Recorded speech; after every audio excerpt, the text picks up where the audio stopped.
accessibility and equity and product delivery, it can be very difficult. We've seen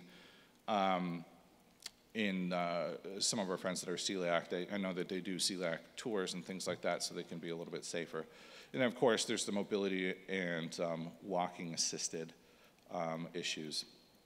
So with regard to the dietary restrictions, some of the imperfect solutions that we've come up with, the most important thing that we found with any sort of ability issue that has come up is foremost is you've got to have an understanding with your partner restaurants. We have over 20 restaurants that we work with, and so trying to put together something that would be equitable to the experience of somebody who can enjoy all foods, don't have any dietary restrictions.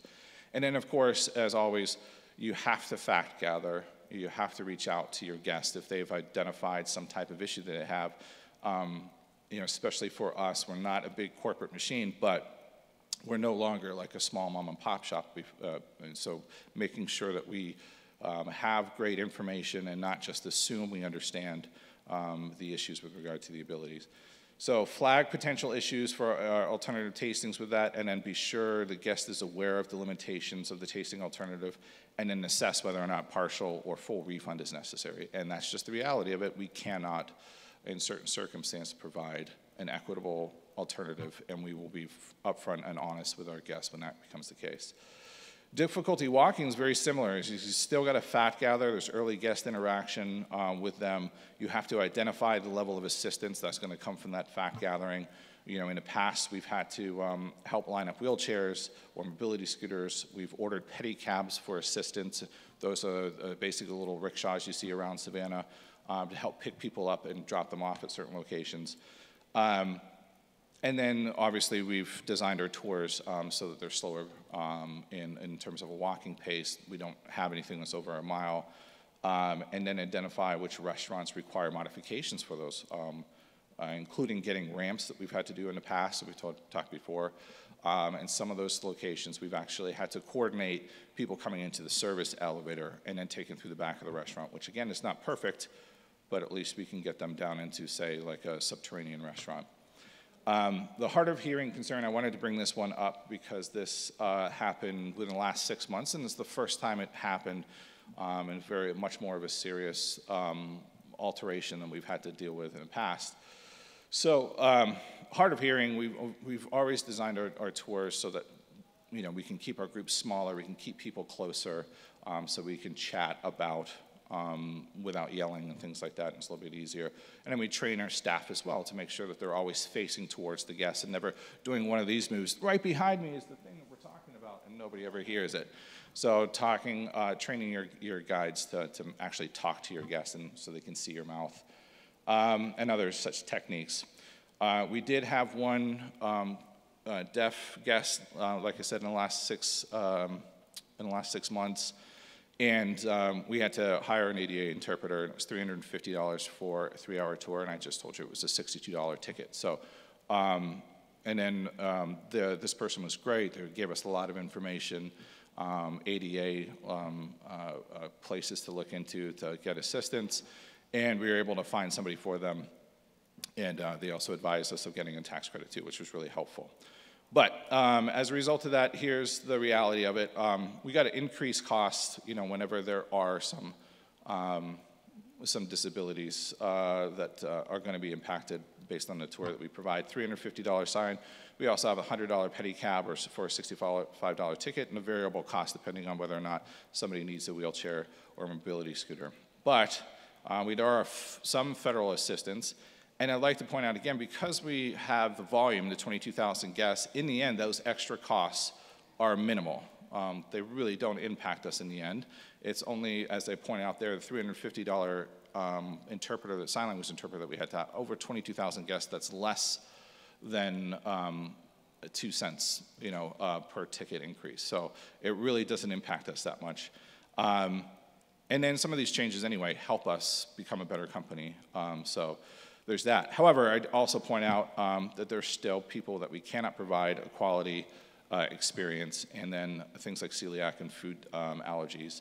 And then we're big enough that we can absorb those costs. But oftentimes, activity-based organizations are small mom and pop shops. They're retirees, and so they don't always have the resources to be able to do what we're able to do and absorb some of those costs. And then also, I'd like to point out that there was little city to state help. Like, we had to go to the federal level, and oftentimes that was coming from talking to the guests themselves. So that being said, I wanted to make sure that we had some time to chat about those issues and some things that we've had to overcome from an activity-based perspective. So I'll open up if anyone has any questions. Any thoughts? Is there some kind of an organization for you folks that can find other food tours in other cities? Yes, there are. So if all of you heard that, they're asking about whether or not there's an organization to find other food tours in other cities. It's not designed as a marketplace, but Global Food Tour Association, GFTA, it might be GFTC. Look up GFTA or GFTC. It's mainly designed for other food tour operators so that we can communicate with each other. We get together, several times either via Zoom meetings and things like that to kind of discuss issues, but there's no marketplace per se of all the food tours in the U.S. Okay, but you can communicate what you've been learning about how you feel disabled folks. Yeah, we can communicate with them. In fact, we do talks, like I said, at least a couple times a year, either through Zoom conferences or I have in Orlando every year they do what's called Arrival Conference. I don't know if you guys are familiar with that, but it's an events-based conference that we get together. So, yeah. Hi, thank you. I'm with Travel Oregon. I was just curious if you're seeing such an increase in requests for these types of things. Are you doing like whole tours where you might try to do like a whole tour around folks just with celiac or something like that? It's not really, yes, with regard to the dietary restrictions, when we first started, we would say we would accommodate all dietary restrictions. And we might see one gluten-free request every 2 or 3 months. And probably within a year or two, that went up to, several times a month, to now it's every week. And what ended up happening right around COVID is we realized we were putting a lot of stress on the restaurants to always come up with a tasting alternative. And if you've had a chance to explore Savannah, it is very sort of fried food forward, a lot of gluten. I have a celiac friend who came to visit a couple months ago, and he was very cautious. He said this city is very dangerous for him. So he was often carrying his own stuff. So we will flat out tell people, if somebody tells us they're celiac, we will advise them, like, we'll let you on the tour for free, but genuinely, we don't feel safe with any of these restaurants aren't going to have some sort of cross-contamination. There's probably only a handful that we'll trust. So we've had to do that. We haven't had any whole groups, per se, that have come forward and say, hey, we're a celiac organization. And we'd be happy to try to put one together for them. That would be a lot of fun. But no, we haven't had any of those that have come up as a whole group yet. Yeah. Okay, thanks. Danielle Tehama, I'm with Willamette Valley Visitors Association. My biggest question for you is whether or not you had to deal with any specific compliance issues related to historical properties. You mentioned ramps. So were there anything you had to navigate there? Yeah, I mean, we've certainly heard from mobility-based guests that they thought it was crazy that that all this extra work had to be done to get people into the restaurants. For example, one restaurant on Bay Street here, they had to move a car because the way the ramp came down, it was impeding on the sidewalk where this car was parked really close to the sidewalk, so they couldn't move.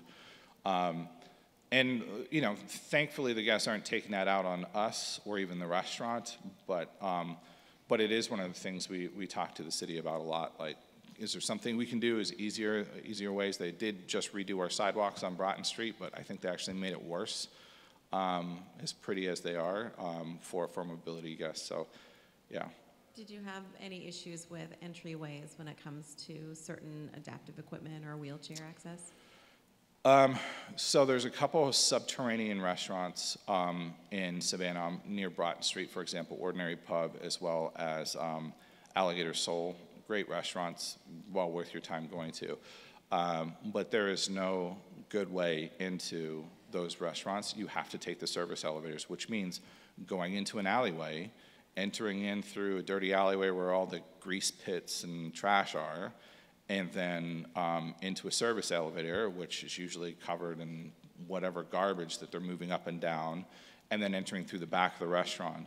And so it is not the experience that either the restaurant owner or the guests would want to have, but that's the solution that we have in a historically preserved city where the building was built before 1920. They did not have to retrofit it to have a public elevator in the front so long as they had a service elevator in the back. So those complaints My happen. last question is if you have, from an operator's perspective, if you offer any discounted rates or any rates for personal care attendants or people coming with those. Yeah, we've offered either discounted rate if they're going to partake, 50%, or they're obviously on the tour for if they're just helping out. Their tickets are for free. Yeah. Anything else? Do other food tours do that?